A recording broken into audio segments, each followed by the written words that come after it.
Good morning मित्रांनो. आज आहे 17 जुलै आणि आज आहे शुक्रवार. वीकचा शेवटचा दिवस. तर बघू आज काय होतं आहे. आपण सर्व लेवल्स ड्रॉ करून वाट बघत बसलो. मित्रांनो काय होतं माहिती आहे, आपण ना पूर्ण जोशने एखादा ना चॅलेंज चालू करतो, मग थोडे दिवस चांगले जातात आणि मग परत स्टॉप लॉस वगैरे हिट व्हायला चालू होतात.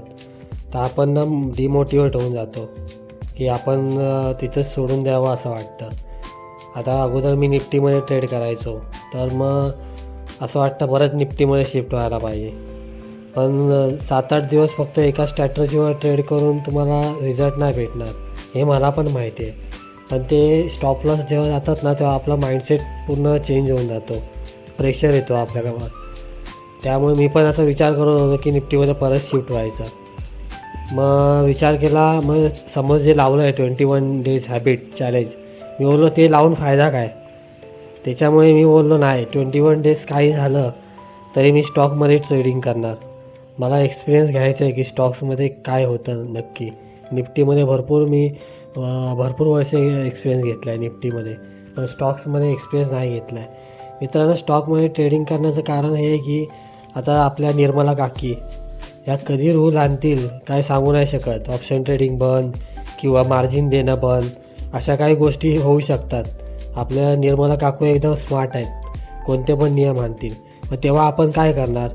निफ्टीमध्ये ट्रेडिंग नाही करू शकलो तर काय असंच बसणार काय आपण फुल टाईम ट्रेडिंगमध्ये आलो आहे तर. मग त्या टायमाला आपण निदान स्टॉकमध्ये तरी ट्रेडिंग करू, या विचाराने मी स्टॉक्समध्ये माझं एक्सपेरिमेंट चालू केलं आहे.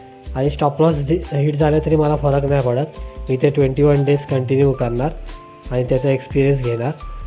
आता मी एंट्री घेतली आहे बजाज फायनान्समध्ये अपसाईडसाठी. बघू, बजाज फिन्सरमध्ये पण एंट्री भेटत होती, पण कॅन्डल मोठी झाली त्यामुळे मी एंट्री नाही घेतली. तर बजाज फायनान्समध्ये घेतली आहे, पण ह्यामध्ये पण कॅन्डल मोठी होती. तर बघू काय होतं आहे. बाकी कोणत्या स्टॉकमध्ये नाही इतकं. हे बघा, बजाज फिन्सरमध्ये चांगला ट्रेडलाईनचा ब्रेकआउट होता, पण कॅन्डल भरपूर मोठी होती. बजाज फायनान्समध्ये घेतला आहे, तर बघू आता वेट करूया काय होतं आहे.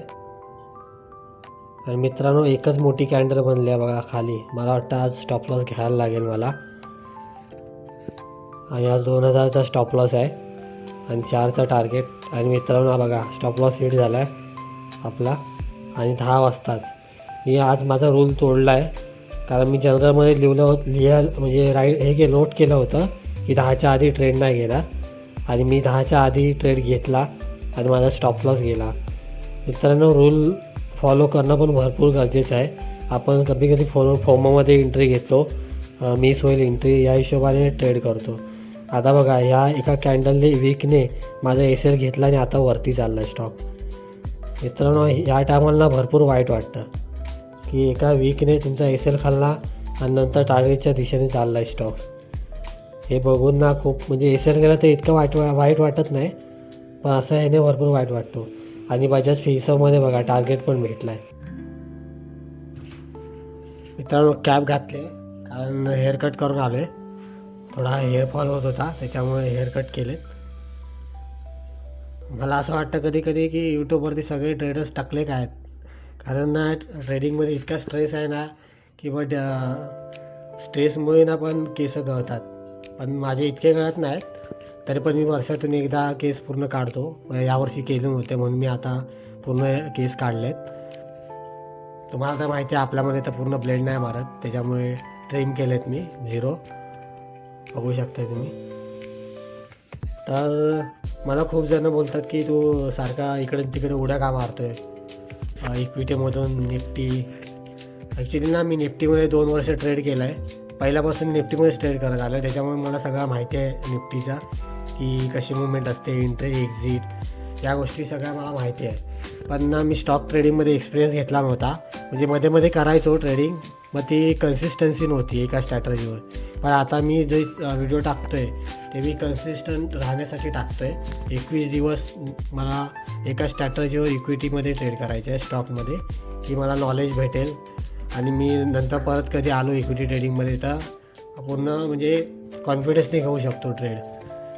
या हिशोबातून मी आता इक्विटीमध्ये ट्रेडिंग चालू केले. असं नाही की मी इकडनं तिकडे जम्प करतो आहे.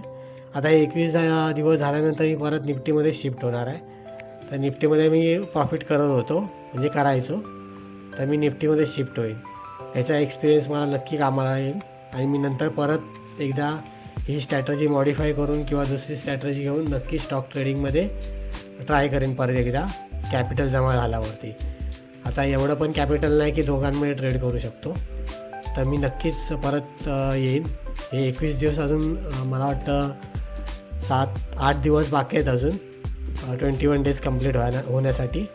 तर ते 21 डेज कंप्लीट झाल्यावरती मी नक्की व्हिडिओ बनवीन की स्टॉक ट्रेडिंगमध्ये माझा एक्सपिरियन्स कसा होता, काय काय शिकलो मी, आणि तुम्हाला जर स्टॉक ट्रेडिंग करायची असेल तर कोणत्या कोणत्या गोष्टी लक्षात ठेवल्या पाहिजे, काय काय फॉलो केलं पाहिजे हे मी तुम्हाला नक्की सांगेन. तर बघत राहा व्हिडिओ. चॅनलला सबस्क्राईब केलं नसेल तर सबस्क्राईब करा आणि लाईक करा. काय डाऊट असेल तर कमेंट नक्की करा. थँक्यू.